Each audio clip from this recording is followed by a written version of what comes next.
በመጀመሪያ ማስጠንቀቂያ፣ ይሄ ቪዲዮ ግለ ወሲብ ወይም ሴጋ የምንለው ማስተርቤሽንን እንድሰሩ የሚጋብዝ እንዲሆን በፍጹም አልፈልግም። ስለዚህ ይሄንን በጊዜ እንድታውቁልኝ ይፈልጋለሁ። ነገር ግን በግለ ወሲብ ዙሪያ የሚወሩ እውነት ያልሆኑ በርካታ ነገሮች አሉ ማለት ነው። ከዛ ውስጥ አንደኛው ግለ ወሲብ ማድረግ መካን ያደርጋል የሚል ነው። እንግዲህ ግለ ወሲብ ከ90% በላይ ወንዶች እና ወደ 65% እንደ ጥናቶች ይለያያሉ አካባቢ ሴቶች ደግሞ ግለ ወሲብ ያደርጋሉ። ስለዚህ ግለ ወሲብ የሚያደርጉ ሰዎች ሁላ መካን የሚሆኑ ከሆነ እንግዲህ ምድሪቱ እንዳለ በመካን ተሞላች ማለት ነው።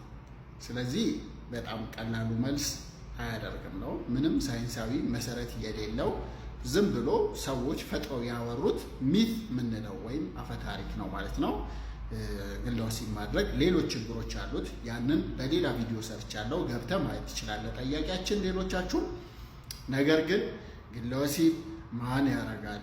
ግለ ወሲብ መላጣ ያደርጋል፣ ግለ ወሲብ አጭር ያደርጋል፣ ግለ ወሲብ አይን ያጠፋል ምናምን የሚባሉ ነገሮች ይሄ ምናልባት አንዳንድ የሃይማኖት መካሪ ነን የሚሉ ወይም ደግሞ ኮንዘርቫቲቭ የሆኑ ሰዎች ይሄንን እንደ ማስፈራሪያ አድርገው ሰዎችን ለመገሰጽ ሊጠቀሙበት ይችላል።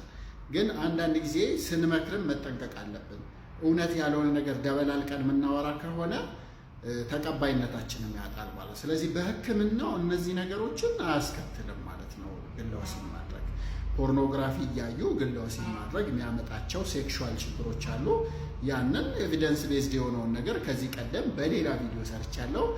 ነገር ግን ለጠያቂያችን ቀጥተኛው መልስ ግለ ወሲብ ማድረግ ወንዶችን መካን አያደርግም ማለት ነው።